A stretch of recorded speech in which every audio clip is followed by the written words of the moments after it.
Well, that's not exactly how you wanted things to end if you are LAT, but hey, more props to Redbird for making those 4 rounds on the bounce. More playoff College COD is underway. My name is Proper. Joined with me is Katie, and we have reached a fine time in life. The regular season has come and gone, and now we're diving into the West, Katie. You can see the matchup right above us, ICC versus Texas State. But first and foremost, it's been a while. How the hell are you? I am wonderful. Not quite as wonderful as I was before that 5-2 choke, but I think we can bring that energy back, and we can get it in the ICC versus Texas State Esports. And as you said, right, this is a playoff match. There's a lot of energy here as well. We have a qual match after this, so there's a lot to be going on in the next 2 series, but I am wonderful. Proper, how are you? I'm doing fantastic. It's always a great time to share the casting booth with you, although be it digitally. It's going to be a great evening of these last 2 matches to bestow upon us. So let's go ahead and take a look at the head-to-head here for ICC versus Texas State Esports. There's a lot riding on the line here, given the simple fact of a little bit of a change to how we are doing playoffs. Not a full-on bracket, but groups are what we're going to be looking at here. This is Group E underway. You do have ICC. You can also end up maybe taking a look at Butler or LSU to take part in this, as LCQ is kind of overlapping right now with BGSU and Texas State, of course. ICC, they definitely hold the better head-to-head as far as records are concerned against Texas State. You take a look at some of the stark differences, specifically that control being 12-1. Yeah, the 12-1, not only that, I mean, you look at the hard points, there's 9 losses on Texas's side of this, where it's much more lopsided, and a 21-3 for ICC. I mean, across the board, when you look at this, aside S&D is essentially even. You have 1 more loss on ICC's side. Who would know how that map played out? I wasn't able to see it myself, but when you look at just these stats, which is always, as we know, a risky thing to do, you would assume ICC is going to be able to take this with ease, but that might not be the full story, right? Yeah, it certainly might not be as we take a look at the roster that ICC are fielding today. Independence Community College will not be playing with Big Head. He is not going to be fielded off of this roster. You still have Jzerk, Alicio, and Hyper as the core 3 for this roster, but Marcus is the longtime substitute for this team. It's going to be interesting to see how they fit into the mold. Yeah, now, having a sub come in is not necessarily the death toll for a team in a series. We have certainly seen things wilder happen. Of course, you can ode to the Los Angeles Guerrillas with Spark coming in, and they won the whole entire thing. So if you have a sub, sometimes maybe that's the pump up that you need. But in this case, specifically with Big Head, I think we all know the impact that he's had on that team, and losing that, not to say Marcus can't make up for it, but I do think what might have been a much easier road for them now becomes an uphill battle. It absolutely will be as we take a look at their adversaries. Texas State on the other side of the lobby from Independence Community College are definitely going to be gung-ho to get their revenge from the top cut, if you will, the Tier 1 division through split number 2 of the regular season, where ICC were able to take the matchup 3-1. Tactics, Scripps, Draco, and Pandemic. The Bobcats out of Texas State Esports are definitely fielding themselves to bring it on home, and it would be a great start to their group play here in playoffs. Yeah, I mean, I certainly think you can. When you are provided potential advantages like this that are unanticipated, you have to be able to seize upon them. Seize upon the fact that, yes, Marcus is that sub role, but that doesn't necessarily mean that he is going to be able to slide into the well-oiled machine and know all of their preferred plays and things like search and destroy, how they prefer to execute on certain maps for certain types of control or on hardpoint. So if you can use maybe some of that communication breakdown or that uncertainty or a lack of cohesiveness on ICC side, absolutely think Texas has an advantage there that if they capitalize on that, who knows, they could run away with it and get a nice win. Well, let's take a look at the best of 5 series then, our roadmap, if you will. Where we're going to be going is, well, not too far as the first 3 maps are concerned. It's a triple dose of Tuscan to kick things off, and then a double dose of Berlin to close out the entirety of the series. It's going to be quite interesting for me personally, Katie, given the fact that Texas State Esports, during the regular season, you had a handful of players that were kind of double dosing themselves as 2 different esports. But in the previous 2 weeks, they have now concluded another collegiate esports scene. Now they're all into Call of Duty. And with this map set specifically, when you're thinking about what Tactic can honestly bring to the table for this roster and how well Pandemic has been playing all year long, these first 3 maps can honestly favor them. Yeah, and that's something concerning as well, right? A team who has their attention divided between 2 different games and still doing as well as they did, and now for the last week or so, they've simply been able to focus on Call of Duty. That almost makes someone even more intimidating to go up against because you haven't actually been able to play against them when they're at their full strength, all cylinders going, and they know that this is the only thing that they have to think about. And well, this map is the only thing we'll be thinking about and talking about because as Proper said this is where we'll be for the first 3, and who knows, we might not even get to those Berlins depending on how it goes. And reminder, if you just tune in here, guys, Big Head will not be playing with ICC today. Marcus is coming in as a substitute for him, so we'll see how this ends up playing everything out. But Andy, I think it's going to swing back to us for just a second. We teased you with the map, but we gotta wait on a little bit of reset. Just a little bit of a reset, and it gives us a further talking point, just to bring it up one more time, as you were already highlighting, that they are missing one of their star-studded players, their overall slayer, if you will. Not saying that the other core 3 haven't been able to at least uphold to what we have seen throughout the entirety of the season for the Pirates, but, I mean, losing Big Head, I mean, like, that is a massive miss when it comes down to the SMG presence that was bestowed for ICC throughout the entirety of regular season, throughout Top Cut as well, and you're definitely going to be missing them, specifically in the respawns. As I already highlighted, when the Pirates did play against the Bobcats in Top Cut, ICC won 3-1.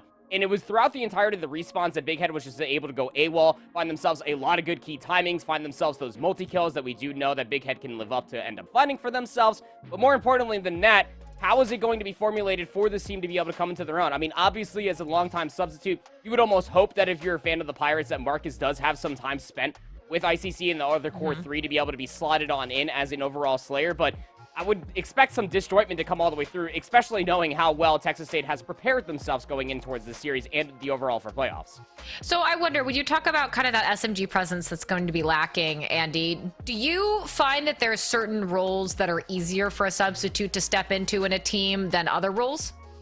I would definitely say that an SMG, a roaming SMG, is probably easier to try to be slotted on in, given the fact that you do have a lot of just core timings of just running around like a chicken with its head cut off in a game like Vanguard. An SMG could absolutely be slotted on in to be able to just kind of run around, roam around, any sort of objective. Like, you could take P2, P3, for example, when you're trying to break those hard points, trying to hold those setups to the middle of the map. An SMG could definitely feel right at home when they're just kind of running around, just cleaning up on all the different angles, when the enemy team is just kind of trying to break inside that hard point, more or less try to hold. Those timings are definitely a lot more offered, and you can almost take that one-to-one when you are thinking about the practice that Marcus does have in their own personal time, whether that is just rank play, whether that is collegiate 8s, or just 8s lobbies within its own self. An SMG player can definitely be slotted in a whole lot easier comparatively to an AR, who has to work more in tandem with their main AR to be able to find a lot more value on the map. Well, it's also concerning when you're talking about something like a substitute this late into a year. It's not a sub that's coming in when everyone's still trying to figure out the game. They're still trying to learn exactly what strategies they want to implement, how they want to play the modes and the maps. This is someone coming in when you're in playoffs, and it should be well-oiled machine. So that is another thing that lends me to look at Texas State and think that they have an edge here, because while all 4 of them have been playing together for a while now, they should know exactly how they want to implement things. They should have kind of those implicit understandings and communications that don't always need to be verbalized. That might not be the case with ICC, with Marcus slotting in. But again, who knows? Sometimes, you know, we can postulate about this all we want, but once we get into the map, we'll see how much of potentially a stumbling block this is for ICC, or who knows? Marcus could very well show out and have a great day. No shade to Marcus, just got big shoes to fill, a big head, if you will. We'll see how it all plays out. Texas State, they will be starting off on the favorite side of the map, and they will end up at least getting to P1 first and foremost, but at least, you know, offing yourself with a frag grenade. It's not exactly where you want to be. It seems that Marcus will join them in doing just that. So 3v3 for the hard point, but most importantly, you got to watch out for Scripps is already in the back line. Look, those who nade together stay together, and I think that that was very sweet that they decided that not only Tactic could be the one nading himself, but a little bit of a funny start on both sides here, though it is Texas on the point, striking first, just trying to soak up as much time as they possibly can before the rotation comes in. But ICC, a nice series of kills for them, allows them to get on the point and start ticking away at that deficit. Not much of one made already, but ICC, you're going to want to have a little bit of an edge before you go into this rotation. But you have to take a look now. Texas, what do you decide to do? Well, you have at least 2 players, one going Draco through the middle of the map, trying to cause some consternation in terms of Alicio, who we see somewhat nearby. But then you take a look, I think as well, it was at least one member of Texas here going into that fight in the bottom of the map who was doing those early rotations, just try and get there sooner rather than later. And unfortunately, it doesn't necessarily pay off, but at least they're on the point and taking up some time. The ICC were just so focused on the middle of the map and trying to at least find the timing of the rotations were coming through that Texas State were able to slip the net. As you already highlighted, Draco were able to find the timing to be able to get up in top bunks, bottom side of church, wherever they may end up being, to be able to couple that along with Pandemic, past P5. Spawns at flip. Now Texas State, they're in for the initial time here on P2, and ICC, unbeknownst to them, they have to try to break through the top patio side. They will end up having a little bit of a flood situation coming all the way through. The crossfire should be good enough, at least I say that. The Pirates are showing up in the kill feed, battling over the scrap time. Yeah, and I mean, Texas, you're able to get that entry time on P1, you swing over, you execute onto P2, and yes, you're not going to get the full amount of time, but you have to be happy with this. You still have almost a 20-point-ish lead. ICC, again, going to be able to cut down on some of that time, but this is what I start to notice. If you have 2 hard points in a row where a team is just playing cleanup crew, it makes me a little concerned that they're going to be able to find that footing, be able to rotate early and get set up on a point first. Whether they can do that here, it looks like potentially not, as Texas already surrounding that point and looking to lock it down. Gonna lock it down, but most importantly, you have to remember those P3 spawns all the way over by the rooftop, so you have to be able to recognize where the Pirates are hitting from. That's mostly going to be coming through from Vines. There's no presence inside of L, no presence inside top fire, so your set nades need to be there. Hyper does find one with Scripts, but it doesn't necessarily mean that you're going to be able to deal with Draco, who's over by that half wall. J-Zerk, of course, did find that timing to be able to find that last kill required. Now the Pirates are messing with those top rooftop spawns, which means they'll be able to reinforce this first. This is a big 20 seconds for them to be able to lock down for themselves. You know Texas State, they're going to completely concede back over towards P4. They want to try to set themselves up, make sure that they can get as good as a setup as possible to turn P4 into a money hill, but they unfortunately did not recognize that J-Zerk was already pushed up on the bottom side of radio. That means that the spawns will kind of be in soon to be more east and west than it is anything, as Texas State were still battling for scrap. Yeah, and J-Zerk gets that opening kill as he's pushing through the bottom of the map, and then Hyper across mid-map actually takes out the player that he was looking to go up against next, which allows them just one more body to get onto that point. And, I mean, they get that initial time, but Texas immediately breaks in and floods in and starts soaking up time. So you have to ask, this is, again, that question. When I look at this, like, you finally got there first if you're ICC, but you immediately get broken. Yeah, the setup just wasn't there, right? Trying to recognize maybe the hit was coming through from P5, but it was more or less focused through the front door of Church and over by the top side of Grass. And especially when you're thinking about P4 as a whole, you have to have some cracked out SMGs just locking down every single point of interest, every single doorway. And well, Hyper's putting on their best impression as they possibly can at 12 and 10, but the rest of the team just simply isn't there. Double the amount of score. Texas State threatening to be over 110 here, soaking up the back 10 already. Then we shift our focus over towards P5. Again, Pandemic finds some timing to get over by rooftops, has a handful of gunfights ahead of them, does find one on the opposite side. But the crossfire is going to be strong. ICC again with the initial setup that they need to hold here. We'll see if they can. They weren't able to do it in the prior hill, but this will be a great comeback moment if they can soak up the remainder of this 50 seconds, make things even, and propel themselves into a lead if they can get it all together. But this will be the first major push as they fly in, but everything is blue. ICC able to stall them out with nice kills, pushing Pandemic back. He will take one out with a nade, but no more than that, forcing a bit of a stall for Texas as they look to regroup their numbers, get toward this hill, and make that push. And finally, the break does come in about 20 or so seconds soaked up by ICC, but Texas, again, that firepower simply overwhelming ICC, allowing them to get onto the point. And with this leader's advantage that you've been able to build, nice little two-piece coming through there from Scripps to be able to at least secure the scrap time at that. With this leader's advantage that Texas State have been able to accrue for themselves, you can always battle for the scrap time. You can find the back 25. You can contest at least the middle of the hard point, and ICC always are battling from behind. Going in towards the second set of hard points, it's about the 50-point lead that Texas State currently hold.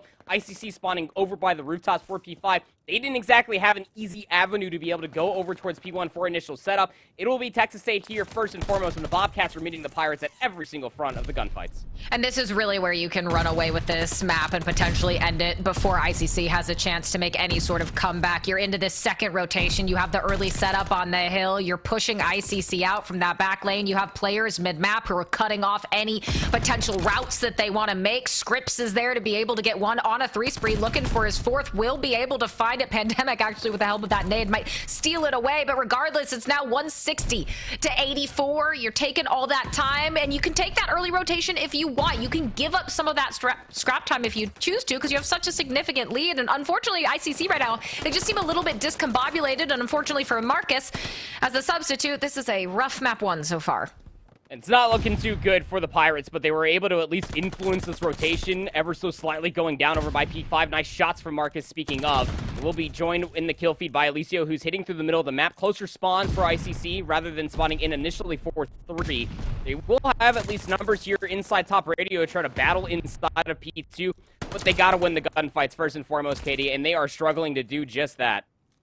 They are struggling, I think, unfortunately, in multiple fronts at this point. You do have Jzerk trying to make a play, immediately gets traded out. This entire time, Pandemic has been more than happy to soak up hill time as they break that 200 mark. ICC will have a full push through the bottom of the map. They have at least one in Marcus trying to go through Church, but now the collapse in. Pandemic might be in a bit of a pickle unless his team can get to him. He has players on all sides, but Tactic does get a double. Marcus follows it up with one of his own, and finally, they're on the hill, but like we've seen in every hill before this, it's only scrap time, and that scrap time is not going to do much to break down a 207-point lead for Texas State.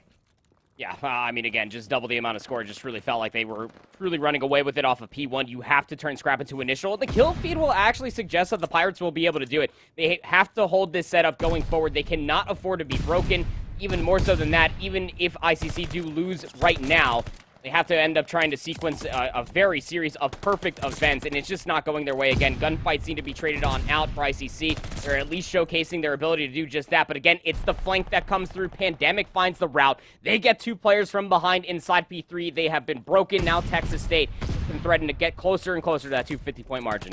And Marcus heating up on a 5 spree, but might be too little too late. And while Pandemic's flank does seem to work out, ICC able to flood back into the hill, get those kills, and start soaking up remainder of that time. Tactic still that final Texas player just lurking around, looking to be a nuisance and doing quite a good job of it in the process. Jzerk, though, will get those final about 10 seconds as he takes Tactic out. But Texas, they're already on the move. They're already set up at the next hill, and this is one of those difficult points. When you're in a hard point and you have such a significant deficit, you can't give up the scrap time, but you have to be to the new hill first every time as well. And I just don't know if they can manage to do all those things at once. It's all a one-dimensional hit after losing that one player through the middle of the map. The read was there. Top bunks was the immediate push that was coming through for the Pirates. They lose those gunfights, now spawning all the way over by Fines. They have to fly across the map because it's just 15 more seconds or all the Bob take map one. Texas State free time through the entirety of this hill, aside from a gunfight or two. Draco there to get the trade, makes it a double, and the final 5 seconds will begin to tick in. He goes for a third, but gets cut down by Jzerk. Can he even get there in time? Doesn't matter when Tactic is pre-firing the entryway, and that'll be Texas State with a resounding map 1 win. Yeah, 120-point victory at that over ICC. Almost what you would come to expect when you do lose, I guess, your mainstay SMG. The break potential just wasn't there. I mean, they showed good graces of it there at the end of P3 within the final set of hardpoints. But, I mean, Texas State, what can you truly say about it? They were just exploiting how one-dimensionally ICC were setting up continuously through all these different rotations. It just felt like Pandemic was constantly finding these avenues, constantly finding these routes to get in from behind. And they absolutely showed out to be able to find a multi-kill after multi-kill, and it's just one of many different reasons to why Texas State, early on in the first set of hardpoints, Katie, were able to build such an emphatic lead. When I think you look to ICC just looking a bit discombobulated, something we talked about before the map even started. Maybe just with that addition of Marcus, a bit uncomfortable in the pushes they want to make. That SMG communication might not necessarily be there. And while Marcus did actually really heat up fairly substantially toward the end, it just at that point, you're digging from a deficit that is too much to surmount. So let's take a look at those stats, see if anyone really stood out here. And I mean, you take a look at Texas State and across the board, look at Pandemic at 28 and 19. I mean, they just looked phenomenal really through the entirety of the map. Yeah, 18 non-traded kills at that was just barely ahead of Draco, 22 and 18 with 17 non-traded kills. And when you take a look at just how well they were all playing around the objective time, the only one not at a minute plus was Pandemic, given that they were playing that route-esque player. But even more so than that, that's just how coordinated, I would say, Texas State were continuously through every single hardpoint, through every single setup, even returning to be able to be broken back inside each of one of these hardpoints. It was just one of those well-oiled machines that you truly feel like that the Bobcats were missing throughout a multitude of the regular season matches. But now here in playoffs, all gloves are off, all cards are off the table, Katie. This Texas State Bobcats roster is what we have come to know and expect from these 4 players, especially in recency. It was going to be quite telling as we set ourselves up for the Tuscan Search and Destroy. I believe this was, at least map number 2 was the one that Texas State did take in their top cut matchup against the Pirates of ICC. When they did play last time, again, ICC did win that series overall 3-1, but they looked a hell of a lot better in the response.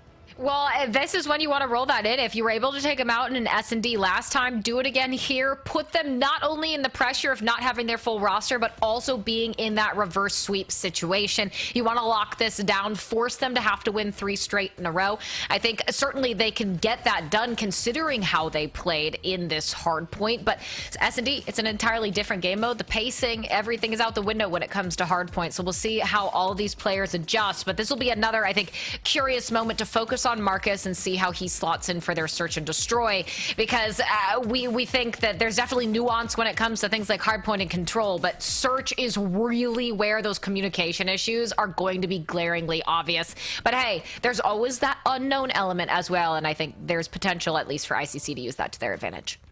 Yeah, this is where you're really looking for players that have a lot of experience throughout the challenger scene, the amateur scene, both Alicio and Jzerk, to really step up, play out through some very conventional setups, read the or any sort of tendencies, and adapt against the Bobcats about what they might be trying to look for. Because walking away from the hardpoint on Tuscan, they clearly had the better gunnies, but it doesn't necessarily mean that they're going to have the better overall game book when it comes down to search and destroy on Tuscan off the rip. 3 players top fire there for the Bobcats. Jzerk with that Kar 98K will find first blood. Pandemic answers back with a nade to take out Marcus, a 3-3. But as you said that, right, ICC, a nice little opening there from Jzerk, but it does look like it's going to be pushed toward the B-bomb site. Another series of trades, Hyper and Pandemic this side, and now Pandemic just backing off. They do have that bomb, and they'll be way back in this spawn. I don't know if they're aware that there's absolutely no one around this B point, but looks like just trying to get a cautious lay of the land here, figure out exactly what they want to do. And unfortunately, they might be very close to picking the wrong bomb site. Yeah, I mean, you're almost expecting that Jzerk would still be back here, but it was a hell of a read coming through from Alicio and Jzerk just to completely agree to flip the map out entirely. Scripts at least trying to find the trade. It just won't be there. All off of that first blood, Jzerk only saw that one player. They sniped them clean, and from there on out, it was the immediate information from one player for the Pirates top church that saw a couple beams come through, the set nades from top fire, and then from there, it was just a process of elimination. Look, we still have one player that's over by the A-bomb just on the outside of you. Let's go ahead and just flip out the map because they're not hitting through church. Jzerk's not facing any pressure from behind. They're clearly trying to get in from behind and almost try to find a timing for themselves to maybe plant over bat A, but the Pirates just too clean, too smart. As soon as I say that, they forget the bomb and spawn, but regardless, it's their offensive round. It's okay. This is a secret plan from them, and I'm sure that it's going to tie into some incredible offensive round. And there we go. Hyper picks up the bomb. I'm not sure exactly where he wants to go with it just yet. Looked like he was heading toward Beak. Swings back around to the rest of the team. And now some damage taken, but no first blood just yet. Scripps looking to get a little aggressive here with the SMG. Knows that there's multiple players around, and well, he sees a sniper glint, goes straight for it, connects with shots, not able to finish it off, but it's finally Hyper who comes in and takes out Pandemic for that first blood. Scripps falls alongside him. Tactic able to get one, but still at a man deficit to ICC, and see if he can get one with this sniper. That'd be huge, but as he takes a shot to the shoulder, is forced to back off. And Draco's just going to get caught in a 1-for-1 position in the middle of the map. I mean, Tactic, they had to find that one shot. They had to at least get that trade to keep numbers in the favor of the defense, because you saw for the Pirates, I mean, when they were getting those trades, they were kind of trapped on their side of the field. Ruins, and they just simply couldn't find an easier avenue to be able to get themselves over towards that A-bomb, plant it, and then extend the round. But most importantly, in that counting heads, definitely something you want to be looking forward to when it comes down to ICC as a whole on their offense. They found those handful of kills. Did not see Draco, so they can probably assume they're either down over by the staircase, down by the well, or they're in that 1-for-1 position over on the bottom side of fire. Of course, was the latter. You need an immediate answer here if you're the Bobcats. Don't want these 3 rounds to go through scot-free. Middle of the map, the immediate look at for Texas State, and you already have Scripps just push all the way up inside some church. I like this play. There was a little bit of a cooked nade there. We didn't get to see if it connected. It just might have, but Scripps here already lurking and just trying to force one, makes Hyper back off, and now Scripps back into the middle of the map, but unfortunately in a bit of a tough position, is stunned and has multiple players around him, but now the first fights come out. Pandemic able to win his and take that first blood, gives them a man advantage. This is where you need to convert into a round. As Proper said, you can't give up 3 in a row. Pandemic, another one that Hyper answers back, but still ICC at that disadvantage with about 40 seconds left on the clock. We'll see Scripps as he decide to make the push toward that A-bomb. Might not be aware that Hyper is lurking above him, while Marquez is in that back top portion of the map waiting for any potential pushes from them. And now Pandemic on a route, wondering if he's going to try and flush out exactly where Hyper is, but I don't think they realize Hyper on the move as well, potentially about to run into Tactic. Oh, Tactic is about to get some massive negative caught timing right here. Hyper just completely sliding forward. We'll get the hip fire. That will be that kill found. But the biggest issue is that they did end up losing at least one more player on the backside of it. Now leaves Marcus in a 1v2 situation. They are currently mid-regen, so you probably assume that Texas State know where they're at. But Marcus finds the timing. They'll get the kill. The bomb won't be planted. Pandemic does not have enough time. And all off the setup for the play, again, came through that Scripps was in the bottom side of Church. If they find that kill, that's great. But if they do lose a gunfight in the front awning of Church, the bomb gets patty-caked in the front side of Church, and you have to somehow just recover it and then still try to plan over towards A. But because of the trades that came all the way through, the player that was top fire for the Bobcats specifically did end up at least seeing that there was one player top broken Church. Scripps couldn't move. So you almost have to assume that the route had to come back through a little bit sooner to push over towards B. They were hesitating a little bit. They end up losing against the clock alone. Nice little two-piece there from Marcus in that round itself. Will keep ICC going strong with the first 3 rounds. And honestly, on the side of Texas, that's unacceptable. You can't be giving up the first bloods like that, especially when you're in so desperate need of a round. I think just wasting a bit too much time there on that offense, figuring out what they want to do. And well, Tactic not wasted any time punishing Marcus. He is one shot, doesn't realize that someone might be about to vault through that window. Scripps catches him, I think, going around the corner. He's looking to try and chase him down as Draco falls. And well, he gets the kill. Stopped short, almost pays the price for it, but manages to secure the full. Marcus and Draco will have to wait for round 5 as we look for that ICC plant. Hyper there getting the bomb down at A as J-Zerk watches over him, takes out Scripps, and now finally a bomb plant. Pandemic and Tactic, what can then they do to try and stop the bleeding? Unfortunately, it looks like not much as Tactic left all on his own in a 1v3 with a bomb down, and he might be able to find one, but you're still gonna have to find 2 more and get that defuse. Just assumes that you still have one player on the top side of you. It's not going to be the case. And Tactic has to waste so much time to try to find these players, know that they have to go.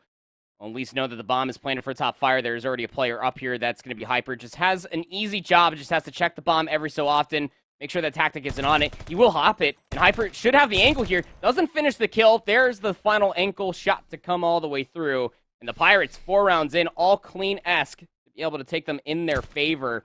Again, it just comes down to what you're thinking about. The retake through the middle of the map is rather one-dimensional for Texas State. Scripps just comes flying with no peace of mind to maybe even think that, hey, I should at least wait for a player to clear away the top side of Church. That would have been Tactic to overwatch that entire play. You have to let the bomb go down in that specific situation in a 3v3 if you are the Bobcats. And then you retake the middle of the map. You try to flush out players knowing that Tactic was in the back.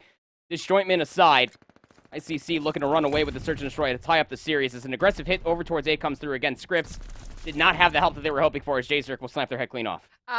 Draco, I don't love the sniper when you're 0-4. That doesn't provide me a whole lot of confidence, and I don't know if they've really had a lot of success with it through any of these rounds. We'll see if he's able to connect. Unfortunately, J-Zerk cuts him down. Another round with no kills, and at that point, I think when you're at this much of a deficit, just put the sniper away, see what you can do with that automaton. But Pandemic, they're able to at least get one, doing what he can now in a 2v3. But when you're already down 0-4, you might start needing miracles, and unfortunately for Hyper, he's happy to cut at least one of those miracles down, shooting Pandemic in the back, and now Tactic just waiting. And that's all he'll do, waiting for the next round as ICC cleans them up without too much trouble. That's 5 up, 5 down proper, and I have a feeling we might not be seeing a comeback like we did in the last series.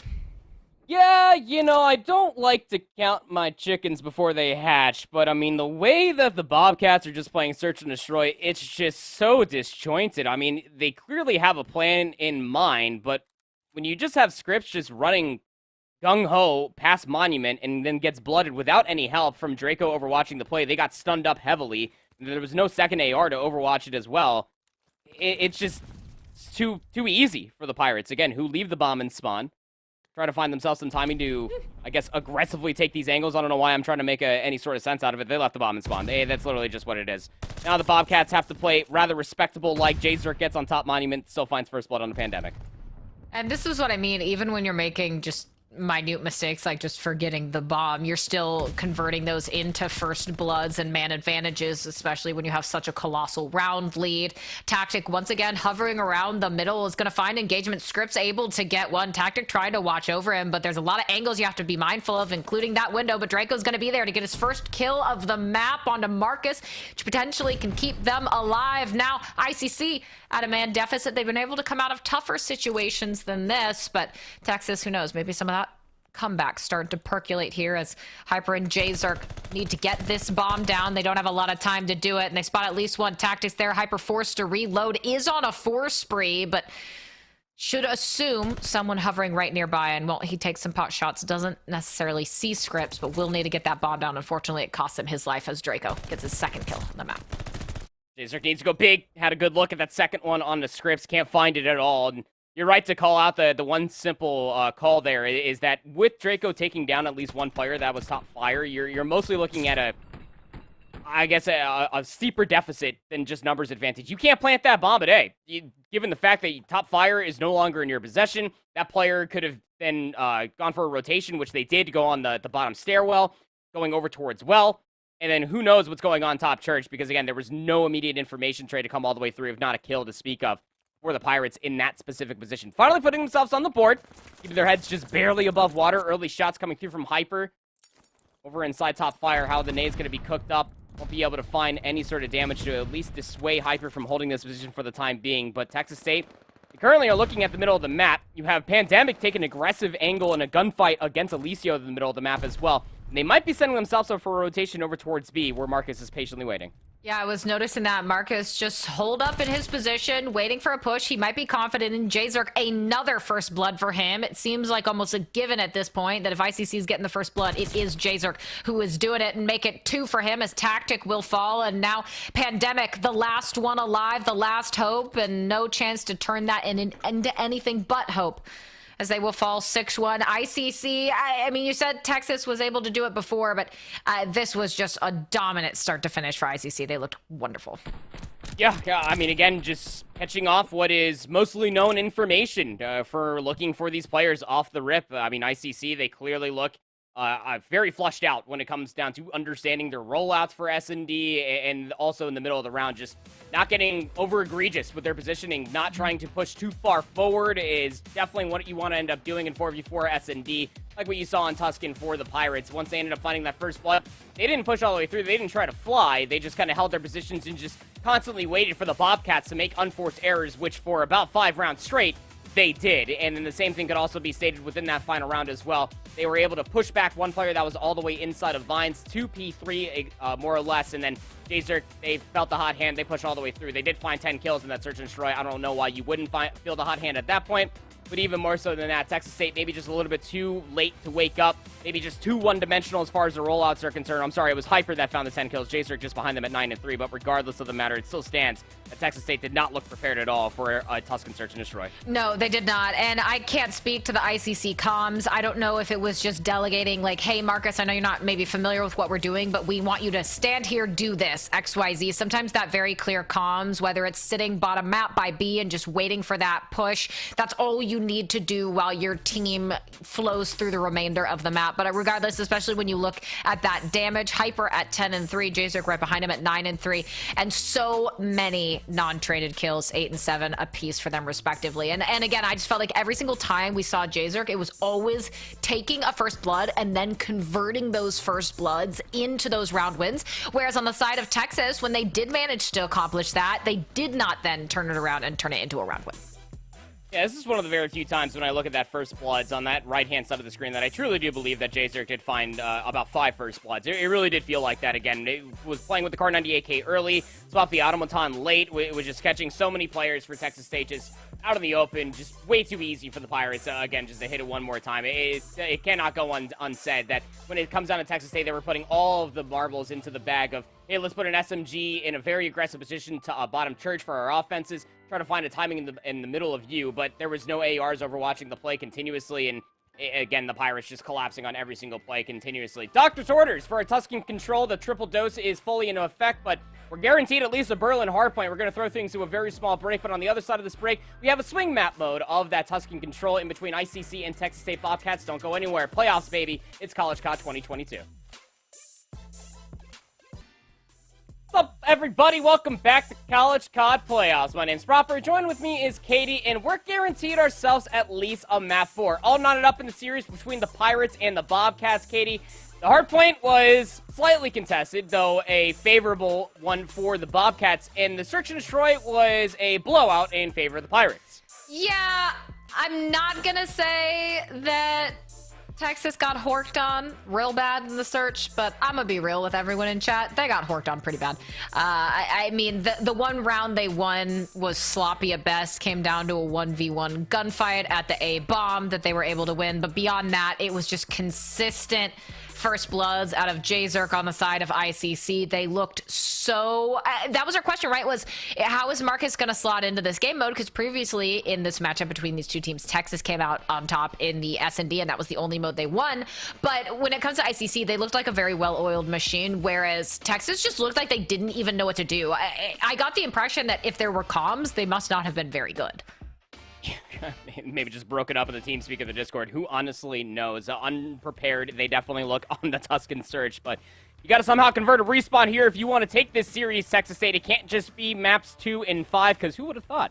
You almost have to win 3 or 4 to send it to a map number 5. So ICC, definitely looking like the beggar search and destroy team, but can you convert that into a Tuscan control? A game and map mode as a whole, when you go back and compare it to a Tuscan hardpoint, Pandemic was let loose. Somewhere dropped near about like 20 non-traded kills. Just always on the route, just finding a continuous amount of influential flanks. You almost have to assume that needs to be shut down if ICC want to take this here. Yeah, we know in map number 1, Marcus started to heat up a bit at the end, but wasn't really too much of a presence. That could change now. I mean, he did a solid job in S&D. Maybe he just needed a map or 2 to warm up and find himself, but now they will be able to get onto the point. Alicia with that first blood with the nade as they tick through that first bit of progress here at A. So far, so good for them to use all that early time to their advantage. Clock stopped at about 120, and Marcus with the pre-fire connects with Pandemic, but has to be a bit careful here as he's tagged up as well. I don't think expects the bunny hop around the corner from Scripps, but that converts into kills that Alicia will try and stop the damage, but can't do too much as the flood from Texas comes in and pushes them out. It stops that second tick of progress from coming through as well. It's all really thanks to Tactic, who finds themselves on 3 in a row. Top Fire's going to have a gunfight ahead of them. That was a lot more bullets than I'm sure Tactic wanted to get through, but still gets that 4th kill nonetheless. Finds an MP40 to play with. There's number 5 and number 6. 1 kill away from getting themselves a glide bomb. Had themselves a nice little flank to stop that play. Initial setup, if you will, for ICC winning the opening rip more or less, but now is shaving down a lot of time from the clock, and still a 9-life lead here as Tactic finally gets that 7th kill for the glide. Yeah, Tactic is unstoppable right now, to be frank. Scripps takes out one, Draco there to help. I mean, from start to finish right now, they have been dominating. And Tactic, just what a beautiful streak for him, still on 8. That beautiful 8-0 to take a look at. Pandemic there as well. I mean, this life lead now 26 to 12. ICC is floundering right now. I don't know. There's some holes in that boat, but they might want to start fixing them because this is looking pretty rough, Copper. Yeah, Marcus is at least trying to get the single tick of progress over by B, but you're down to 18 seconds. You only have 3 more respawns. It is all fallen by the wayside. They had the win for the opening rip, but Pirates, they're not getting out of the spawn anytime soon here, Katie. Tactic is still on this spree. Keep in mind, you 11 in a row is going to have a good look at 12. Did not know which one to shoot at. They will get that 12th kill, but even more so, I think that was just the final stamp that it was really all needed, that there was simply just no trades to speak of. Even when they try to make that last heroic play over towards the B zone, you still had Pandemic just lurking inside of maps, resurfaces themselves, finds 2, goes on a minor spree of their own. And ICC, again, the only thing they're going to find is that opening rip in that first tick of progress today. I'm pretty sure that Texas had about 24 lives remaining at the end of that round. Yeah, 24 to 1. That is about as dominant of a round as you're going to see. I mean, they were just everywhere at once, especially Tactic at 12 and 1. Not to mention, though, Pandemic, everyone else on the team playing phenomenally. They have streak usage available to them now as they look to fly in, and Marcus gets the opening, but Scripps are there with the trade. J-Zerk For the top of the map, trying to do something, at least work on locking down A, but it's B that you have to worry about as Texas starting to flood in. Alicio might be able to get a double, but Script says not even a chance to vault off that wall before you die. Respectable call for Texas State. Again, you already guaranteed that you won that first round, of course. Oh, might as well go for broke and make this play happen over towards B. But Hyper gets activated. That's their first 2 kills in the entire map. Keep in mind, you does find them, and that'll stuff this push over towards B. Foley already shaving themselves about 1:10 off the board. You have a 2-life lead as well. The Bobcats off the respawn, very quickly going to put themselves over at A, try to set up and convert the zone. Yeah, and I think they ideally would have hoped to be able to get a tick of progress onto B to then translate that into push to capture A, so you don't have to worry about wasting as much time or lives on B as the clock ticks down. But they will be able to get those 2 ticks of progress. They're flying toward that full completion, which they should be able to get. You can see Hyper looking like maybe he wanted to push him, but just realizes there's no point. You're just going to simply waste a life. But you're also about to run into 3 of them, so the life gets wasted regardless. Now, Marcus is set up on that B point. It does look like Texas may be waiting just for a moment so that Draco can get alongside them, but now they will have that push through Church, but they'll also have to deal with Jazerk there in the back on a nasty little head glitch, and so far, so good as Marcus and Alicio strike first. I really like that call coming out from the Bobcats. I mean, they had 3 players top grass. You have to send at least 1 player to get bunks and radio in your favor, but they don't win the gunfight. Marcus just too clean with it that time around. Draco's now going to try to pick things up. This is going to set up a minor bit of a coordinated pinch, given the Tactic is able to win the gunfight inside of maps, and Draco spins for 2. So now the B zone is open for Texas State to be able to walk on in, and they're also utilizing the glide bomb at the same point as well. Pandemic, not exactly the best glide bomb I have seen, as well as they take down a teammate that'll stop the push by their own hands.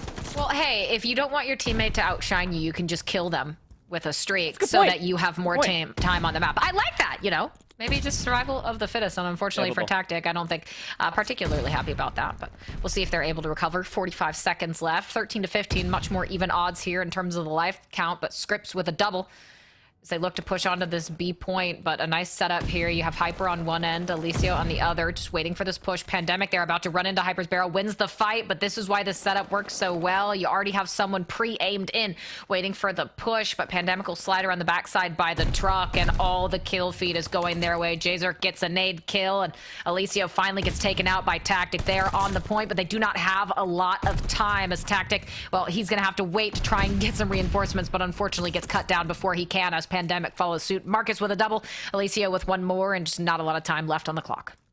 Yeah, it's about to take the entirety of the rest of the game clock to even maybe get over towards the B zone, but Hyper was just lying in wake. Top Church, he'll find the last 2 kills required to send the Bobcats packing here on their offense. Maybe Pandemic can touch in time. Nope, stop for some minor ADS time. They still got that 3 tick of progress, though. Full capture over at A, so it's a 2-tick lead, and we'll keep noting on that for Texas State. If this continues to go defense for defense, overall tick progression is what you are looking at if you're new to Vanguard for control. Be able to get yourself that round 5 defense, which most teams typically try to look at, but the Bobcats gave themselves a real good look to maybe try to convert that B zone, get themselves in a favorable position, at least in the middle of that round, but it was a big kill that did come through from Marcus to stop any sort of radio control to come all the way through. Now we'll have to see if ICC can have a better offense. Again, opening rip was not too bad for the beginning of their last offensive attempt.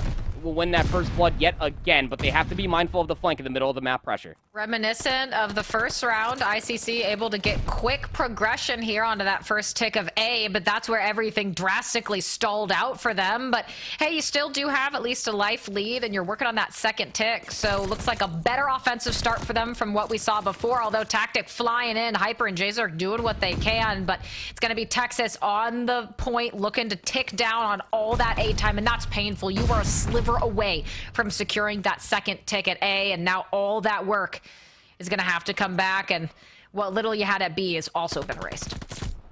Thankfully, Alicio does push through all the way from grass, but again, it's always the flank that comes all the way through. Scripps just throwing his shoulder, finds 1 kill, gets traded out. That's still going to be good for the Bobcats to try to resurface themselves. Now 3 players over towards grass. Another team kill does come through. Pandemic will take down Tactic. Might have been a little bit of frustration maybe from getting that team kill via the glide bomb in their offensive round. But the second tick already has been ticked over. The third tick looking like it's going to follow suit for ICC to finally add 60 seconds onto the board. That was a great opening rip and great conversion as well. Even looking at the minimap, you have Alicio already on the backside of the half wall, bottom side of Church. They have good middle of the map pressure and already finding spawn kills to boot. Yeah, this is, they certainly learned from their mistakes in the prior offensive round. They're doing a great job of coordinating and setting up this push so far. Pandemic able to spot out Hyper, and now they can start to create this pinch collapse onto Pandemic. That'll be Alicio in the back line.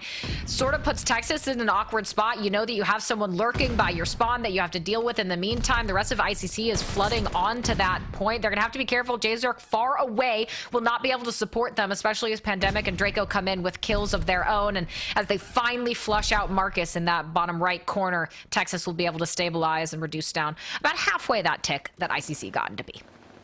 Yeah, life's just about even. A minute 25 left to play. Draco lurking inside of P5 will be traded on out, and ICC again just simply could not get radio in their favor. This time around, they fully clear it out. So now you got to be able to push all the way over by Patio. Marcus, the stun, won't be able to connect onto anything, but even still, they have some help over here. Pandemic will find one, but not before Hyper will be able to find that trade. Again, radio control is not there. That needs to be picked up for Marcus while you're also locking down the B lane and looking over at the ramp. Tactic is ended up calling in that glide bomb to at least find that kill inside the B zone, but the first tick of progress has already been found.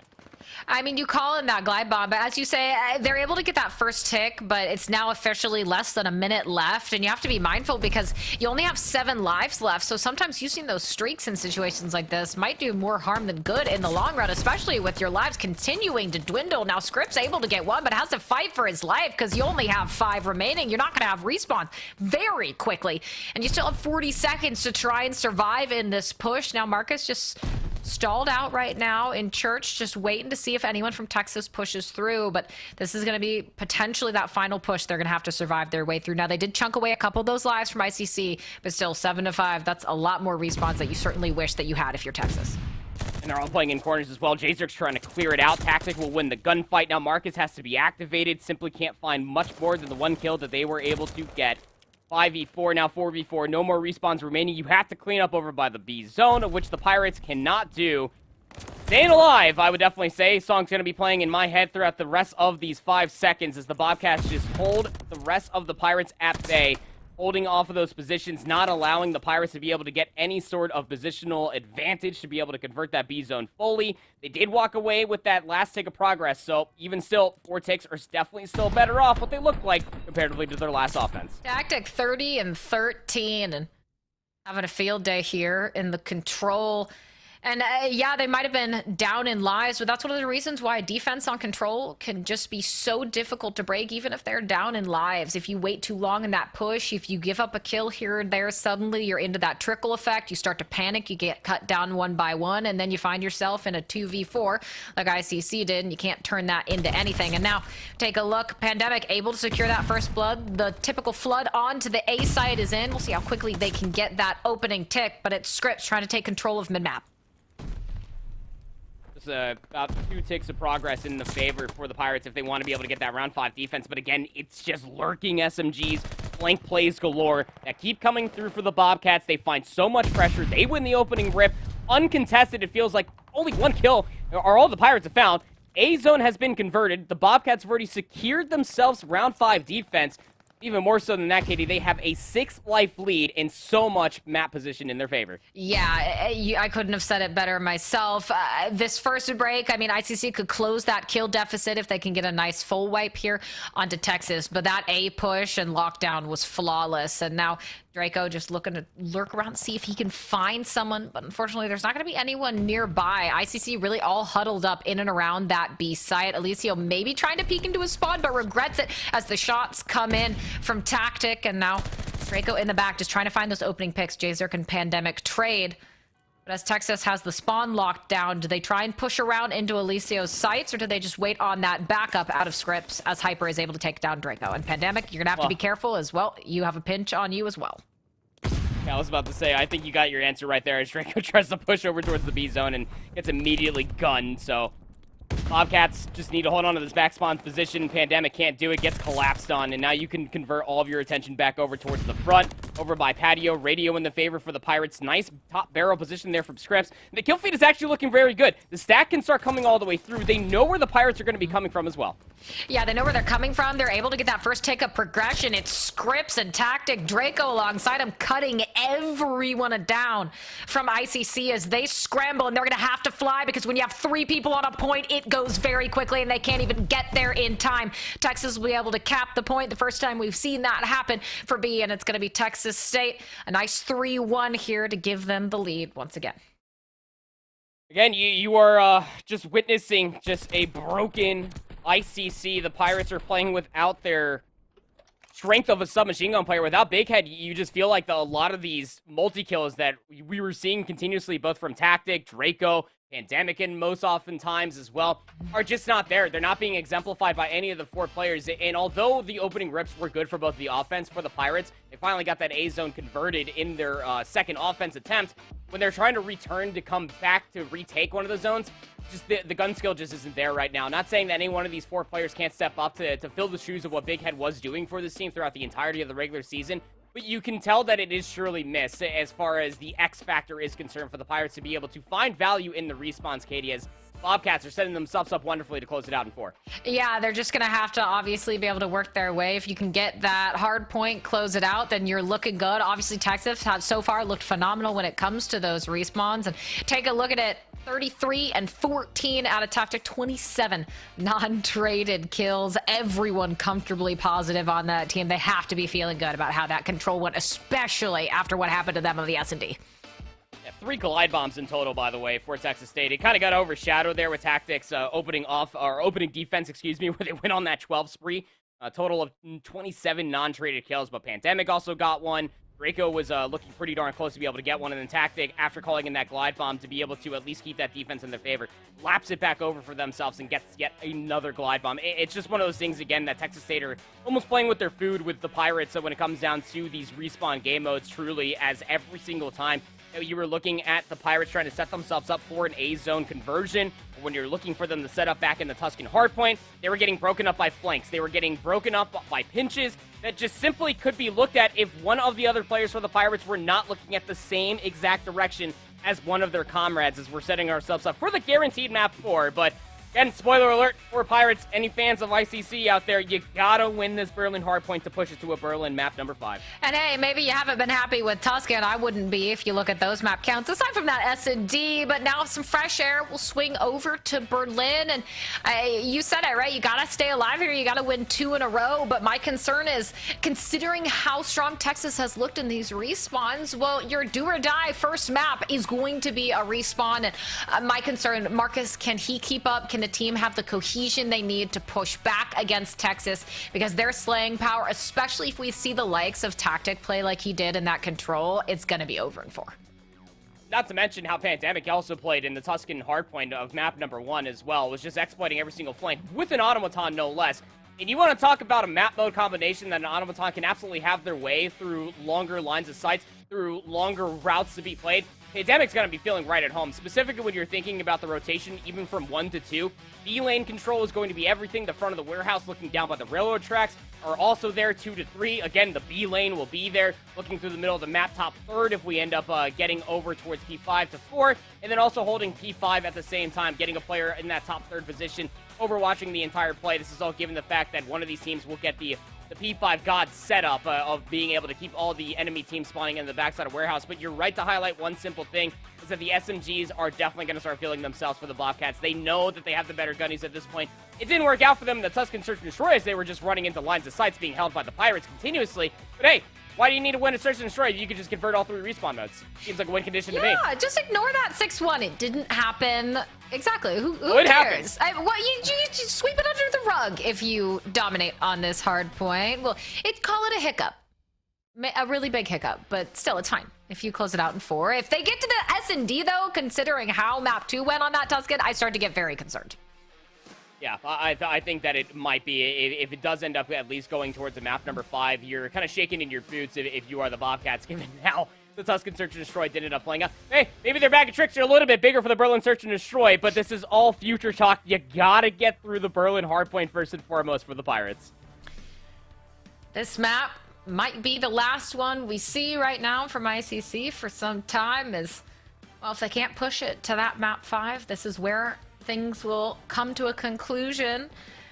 Only one sad, dreary, rainy map in Berlin. We could have 2 if we get into that S&D. Who knows? They could come alive here. I mean, we've seen more than enough times a team might have a rough respawn and then cobble it together and have a very strong re-showing on something like a hard point. It's not like map 1 was a complete blowout. Texas did very well. ICC had their moments. I think the big question is going to be watch ICC. If they start this early on, just continually picking up that scrap time, that's where I start to become nervous early, because that's exactly how they were playing it in map number 1, and they were just never able to take a lead, never able to get those opening breaks onto the hard points. And this one, they'll be able to lock it down and start working on some of that time first. We'll see if they can hold on to the full 60.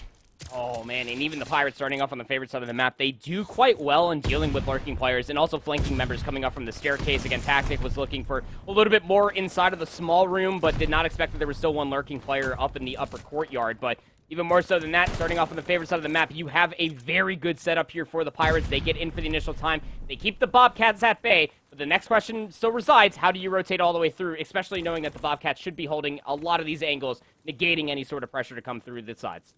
I like that Scripps was able to spot out Jzer moving through the top of the map and was able to cut him down so they didn't have to worry about early pressure onto that hard point. But ICC, they will be there in record time as Texas finally on the board. But a 45 opening hold from ICC, I think that's actually the best hold we've seen from them thus far in both of these hard points. And just like that, they're able to get a break in. Still Draco lurking around trying to cause some consternation, but it's Jzer with a double. Just like that, ICC, they break in.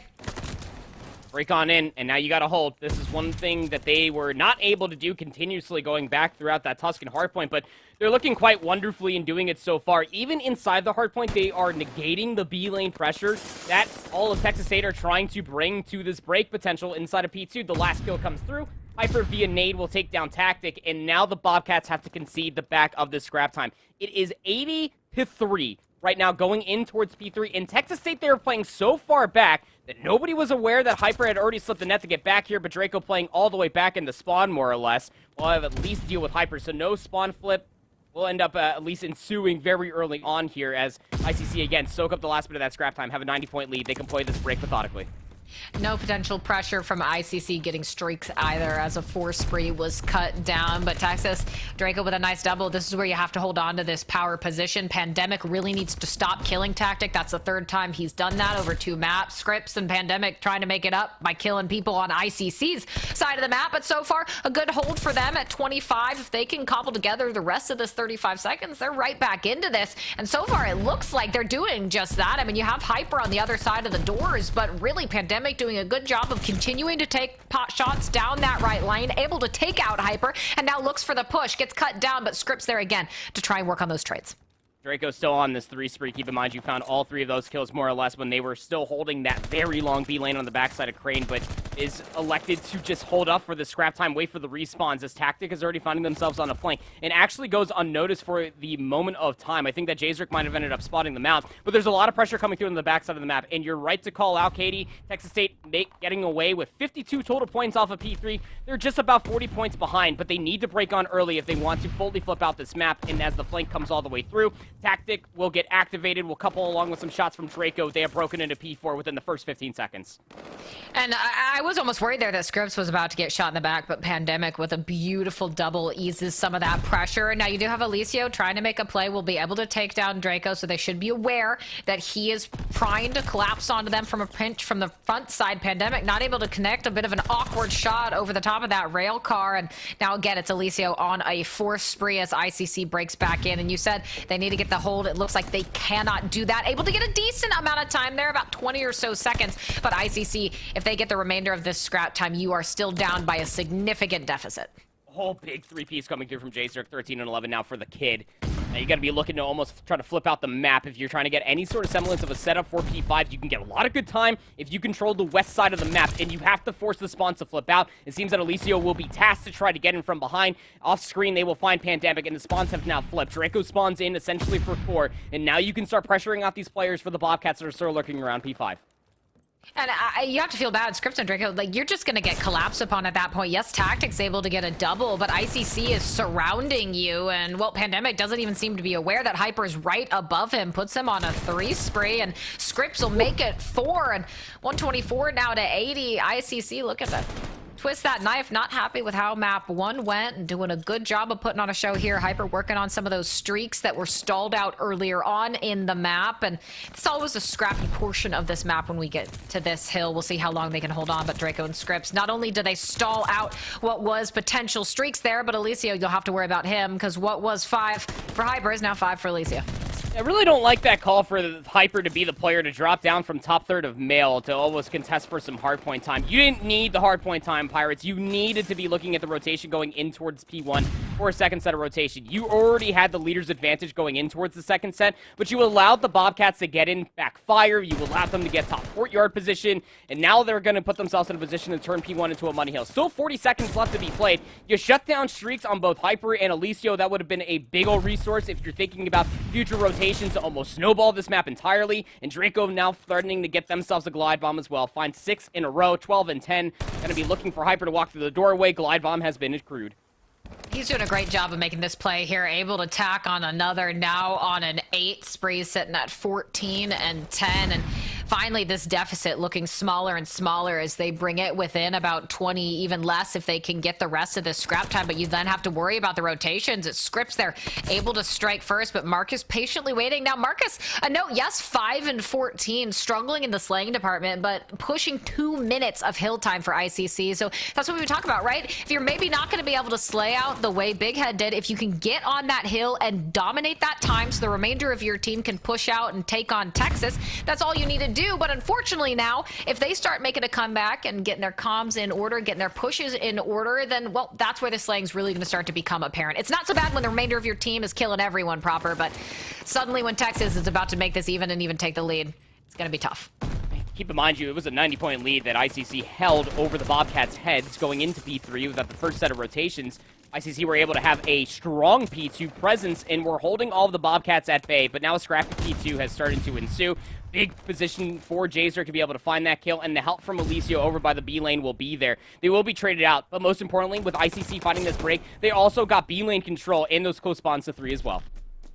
ICC able to retake the lead, one that they've held consistently throughout the entirety of this map. Texas able to break it for just a moment, but now ICC 152 to 169, and this is where Texas has come so close to bringing this back. If they allow ICC this full hold, it's good as over, and we'll see you in that map 5. But now you only have 2 members of Texas pushing in through the bottom, but that full push from the top, Scripts might be able to make something happen, able to take out Hyper while Draco gets one. But always remember, Marcus lurking in and around that point. He's got the hill time. You know he's going to be there, but it's going to be Tactic with a double to take him out. And just like that, Texas break in.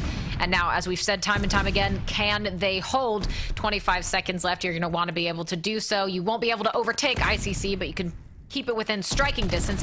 Interestingly enough as well, look at Draco all the way rotated over alongside Pandemic toward the bottom right side of the map. Give him nice series of spawns. You'll have to deal with Hyper, but not much else for the time being.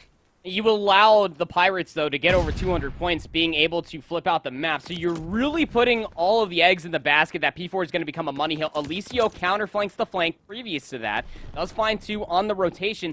Now they just have to try to hold and read where the spawns are coming from. J-Zerk finding Pandemic in the middle of the map. That'll be a big pinch potential. That'll be shut down as ICC are set up initially for the time here on 4, but you still have players in and around the warehouse. I mean, that was huge, right? Texas, yes, they decided to give up the risk of giving giving up that scrap time to get over to this hill. But then Hyper getting that double before he traded is almost unacceptable, because it means you gave up that scrap time if you're Texas for absolutely nothing. You don't have hill control. ICC now is just 35 points away. Elicio has this rooftop power position, knows where Scripps is, able to convert that into 2, cut down on a 6-free thanks to Draco and Pandemic. Marcus falls as well, but it just seems like a play that could have turned into something massive for them. Now you're lucky to get a couple seconds of scrap time, which ICC is looking to clean up the rest of it and start control onto mid-map. Yeah, the middle of the map will be the immediate focus for the Pirates, but even more so than that, Draco had to call in that glide bomb, and it only gave them the space to leave the train station. They didn't get any sort of information nor awareness, really, when they pushed out of the train station, that we had to look at the warehouse where Elicio was able to shut down the push to be a little bit more emphatic than I'm sure that the Bobcats were hoping to be able to find for themselves. Still got players in the middle of the map, soaking up hardpoint time. You cannot allow the kills to come through from ICC. Marcus with 2, Elicio for the 3rd. They can close it out here.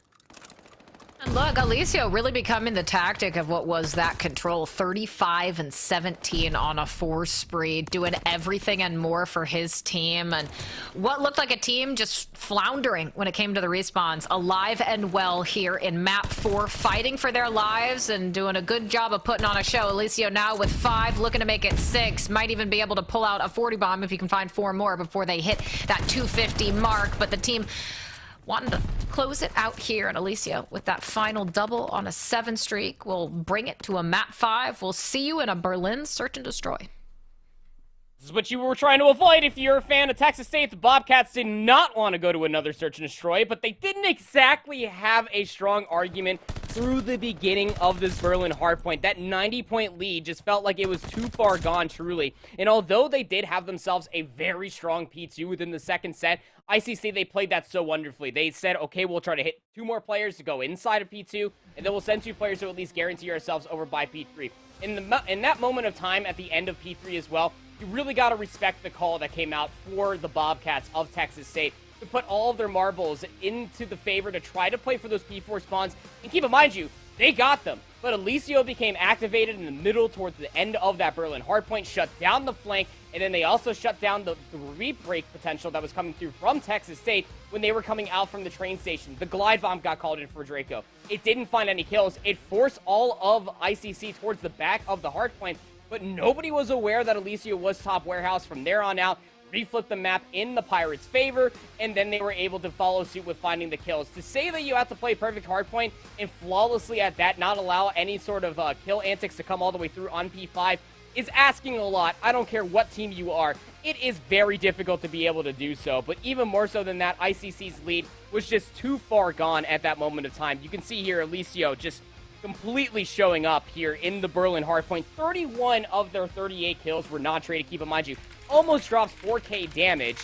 And yeah, say what you will, Marcus 15 and 25. They had 2 minutes and 30 seconds worth of hardpoint time. And that's one thing that you can mostly be looking at just to set up this team for constant success for the hardpoints. They've lost Big Head. A lot of slay potential is gone, but when the team shows up like that, just playing around the objective, what we saw from the Pirates, yeah, this is what we've come to know expect. I mean, exactly, right? You look at Marcus there, and you just have to say, who cares if you're 15 and 25? You're doing what you need to do by hunkering down on that hill and just giving your team. They don't have to worry about it, right? They don't have to be concerned about what's happening on the hill because you are there. You have it locked down consistently. They can run around and slay out. And honestly, it just feels like a complete flip of what we saw when it came to map 1, right? Texas was so strong, looked like they had every avenue locked down. The comms were on point, and now that's been flipped on its head. ICC finally coming alive here in this respawn map, getting one on the board. And now, if that S&D is any indication, you 6-1'd Texas on that S&D. I'd be a little nervous if I were them going into this Berlin search. Yeah, look, 5 rounds straight. When you're looking at it for Texas State, I'll give you the quick little recap of what happened for Texas State on that map number 2. They were just running at them continuously. And quite honestly, the scoreline suggested it did not work out in the favor for Texas State to be able to find anything besides just that one round where they were able to catch the Pirates on rotation through the middle of the map. You need to have a stronger playbook here because map number 5 is on its way on the other side of this break. It's the conclusion of ICC versus Texas State here in our playoff matchup in the Western region. Map 5 is on the horizon here for Group E in the Western region for playoffs. It is group play. Playoffs are here, and ICC are looking to make the argument that even though they lost Big Head for this matchup at the beginning of playoffs, they might still be able to take this series ahead of the Berlin Search and Destroy, Katie. And well, if Tuscan S&D was any indication, they looked phenomenal there with a solid 6-1 over Texas. Granted, the respawns up until map 4 looked pretty rough, but hey, they answered back in Berlin in a rather fantastic fashion, doing a great job of slaying out Marcus with pushing 3 minutes of hill time for his team. And now this is where it all comes down to a final search and destroy. Texas, can they get one on the board? Can they stop this push from ICC, who seem like the longer this series goes on, the more that they've come alive, they've come online. So we'll have to wait and see, but ICC here, if they can lock this down the way we did in map number 2, it's going to be over pretty fast.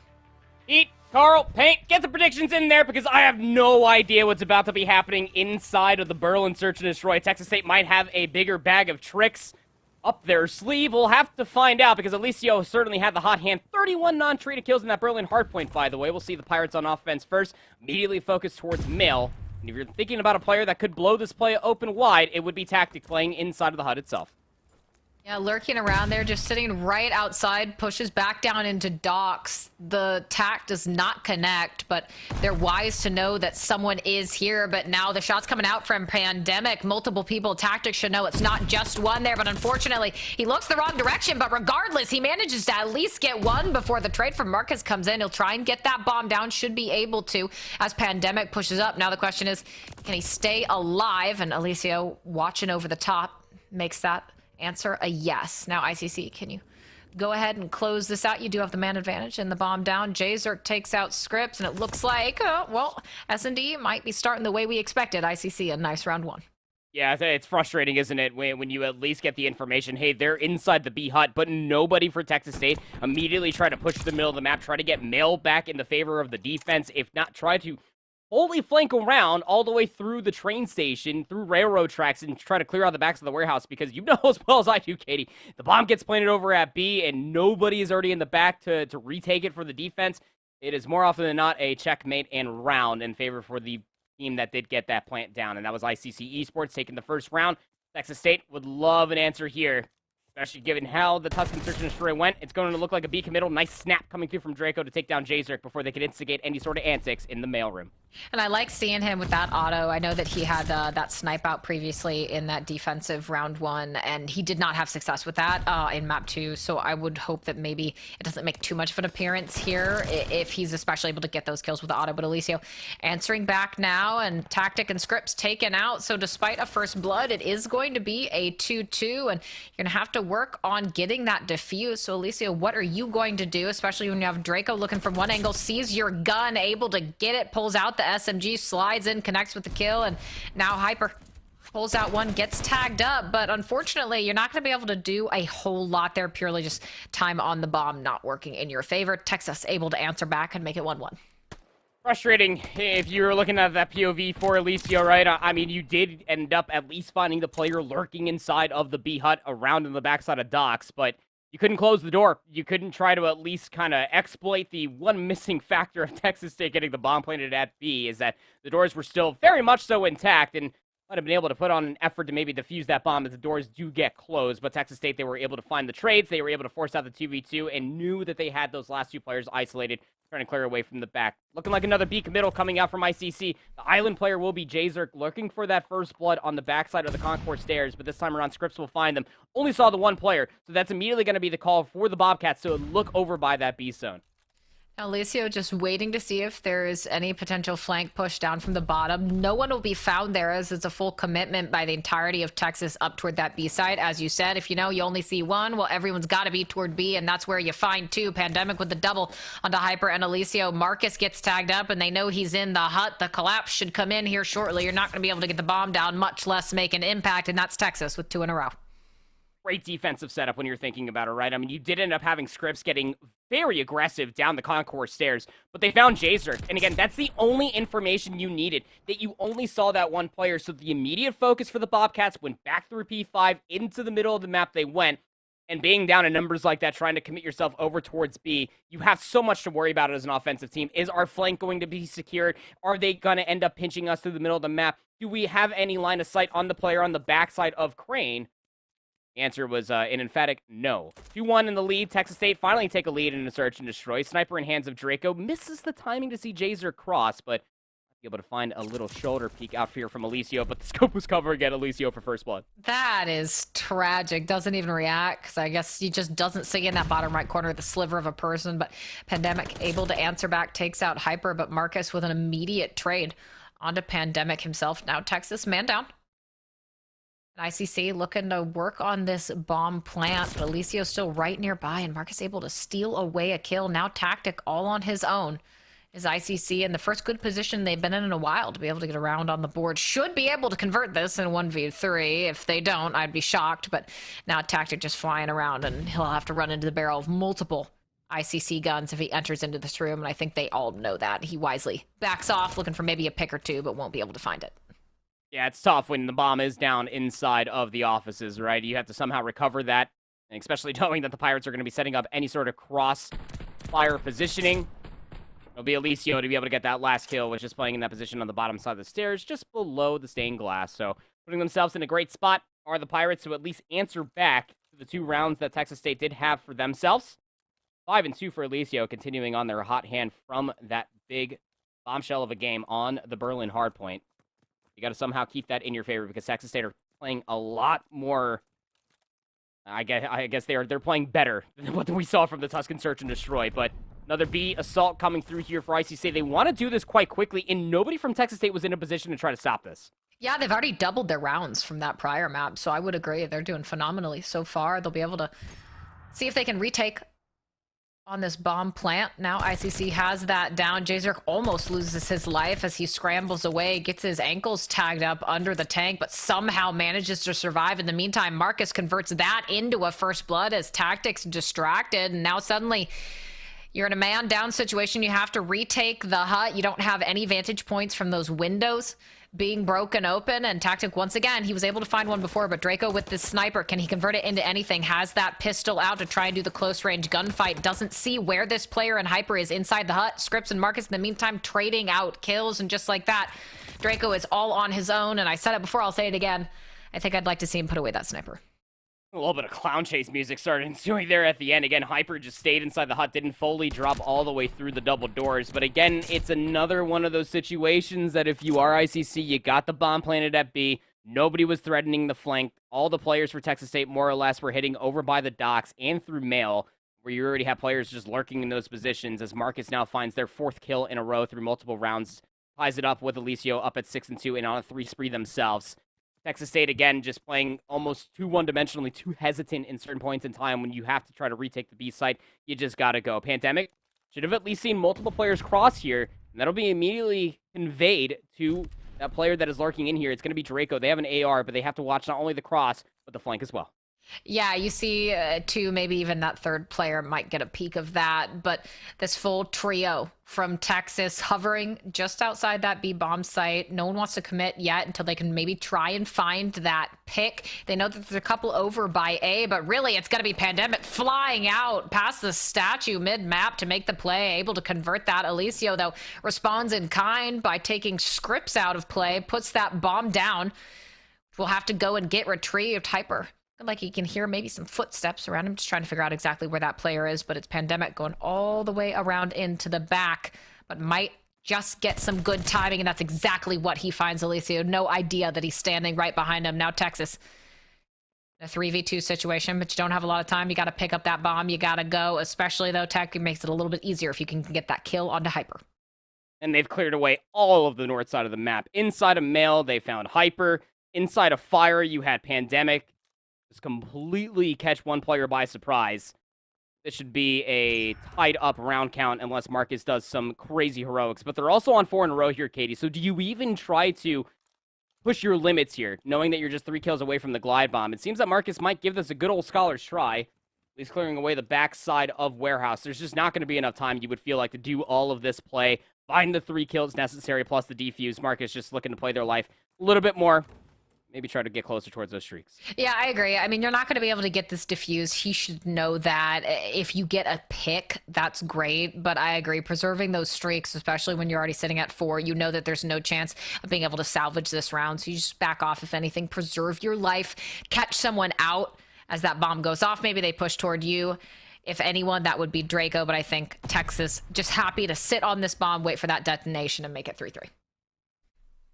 Smart call coming through from Texas State. Again, Pandemic gets unchained, finds themselves a nice timing and a flank to be able to blow up the play. Holding the B lane was everything for ICC, given the fact that they were already had themselves that 1 kill onto the bomb carrier of the Bobcats. But from there on out, you lost control of the B lane. Texas State were able to lurk inside of Mail, found a very timely kill on the Hyper, who was trying to aggress their way inside of Mail. Maybe almost expecting that the bomb was already being planted, if not had been retrieved. If they had the information that the bomb was dropped. A little bit of Bay play coming through from ICC, throwing some stuns, some nades, other ordinances over towards B.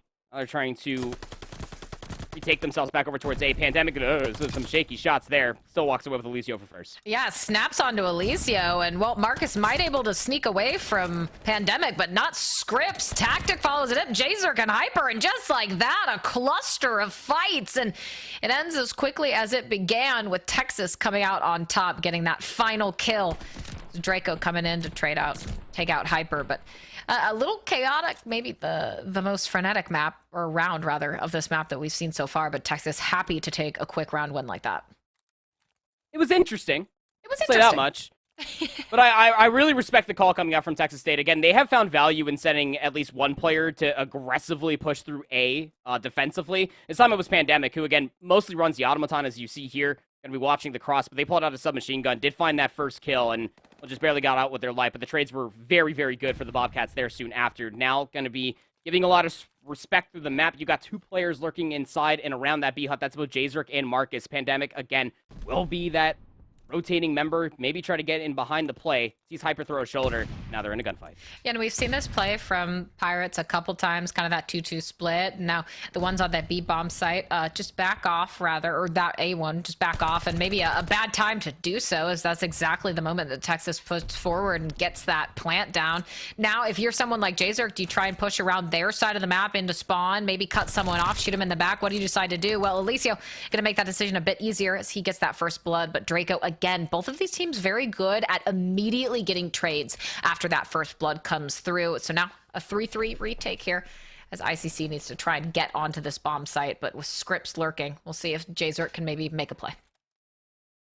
Oh, Draco, trigger discipline, sees one cross back over. Alicio has to try to get the trade. They just fully back inside of the office, try to coordinate a pinch, and it just simply won't be there in time. The Bobcats, 3 rounds on the bounce, put themselves up on map and series point here with 1 more round for the Search and Destroy, just completely outplaying ICC in that round as well. Pandemic pushed through the Concourse stairs. Hyper saw them and then completely conceded the space. Went all the way on the backside of the lobby, and that was all the information that Texas State needed. They had those players, one of which was the bomb carrier inside of Mail, then pushed back through the middle of the map, a position that ICC weren't even looking at. Keep in mind, they get the bomb planted at A, and they hold down all the positions where ICC were trying to come from. No one watching the flank. Draco makes the play happen. Who puts away the sniper? Katie, they're sitting on 4 in a row. We've seen a 5-2 comeback, but Texas, they don't want to see another one here at 5-3. It was pushed to a map 5 they never wanted to get to, but now 1 round, potentially this round away from being able to close the deal. And Hyper and Marcus, they fall. Now it's all on Alicio and Jzerk. Their hopes for this series rely on them being able to push this just 1 more round, but you're in a bit of a pickle here when you have that bomb stranded at the bomb site.